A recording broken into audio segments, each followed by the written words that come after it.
Às vezes a gente identifica amigos, aqueles que muitas vezes querem o nosso bem. Às vezes a gente identifica eles como inimigos. E às vezes a gente trata os nossos inimigos como se fossem amigos. Você já teve a sensação de que alguma coisa dentro de você não estava legal?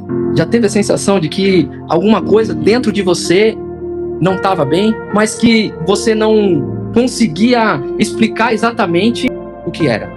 Você não conseguia identificar exatamente o porquê. Como se o coração ele tivesse apertado. Às vezes, irmãos, a tristeza, ela aparece assim. Nem sempre é uma tragédia. Às vezes é um aperto no peito. Às vezes é uma inquietação da nossa alma. Uma sensação de que alguma coisa está desencaixada. Uma sensação de que alguma coisa está fora do lugar. Tem dias em que você acorda e parece que a tua mente, ela está mais cansada do que o teu corpo. A cabeça começa a pensar demais. O coração começa a sentir demais. E quando você percebe, a ansiedade já tomou conta do espaço. Porque o ser humano, irmãos, ele tem uma limitação muito grande. A gente interpreta a vida a partir daquilo que a gente consegue enxergar. E quando aquilo que a gente vê parece grande, a mente começa a imaginar cenários. Cenários de medo, cenários de perda, cenários de fracasso. E quanto mais a pessoa pensa, mais o coração aperta. Sabe por quê? Porque muitas vezes a nossa visão da realidade, ela está distorcida. É como uma espécie de miopia espiritual.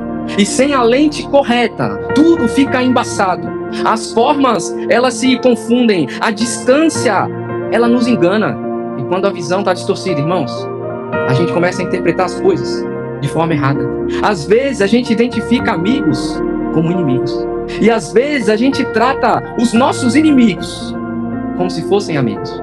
Às vezes a gente acha que Deus nos abandonou, quando na verdade Deus está trabalhando na nossa vida. E às vezes a gente acha que está tudo perdido, quando na verdade ainda tem muita coisa que está acontecendo. Porque existe uma verdade, irmãos, que a gente precisa admitir com humildade. Nem sempre a gente enxerga o quadro completo. Às vezes a gente está enxergando só um pedacinho. Tem coisa acontecendo que os nossos olhos não percebem. Tem movimentos acontecendo que a nossa mente ainda não captou. E é exatamente nesse ponto que nasce uma pergunta dentro da nossa alma.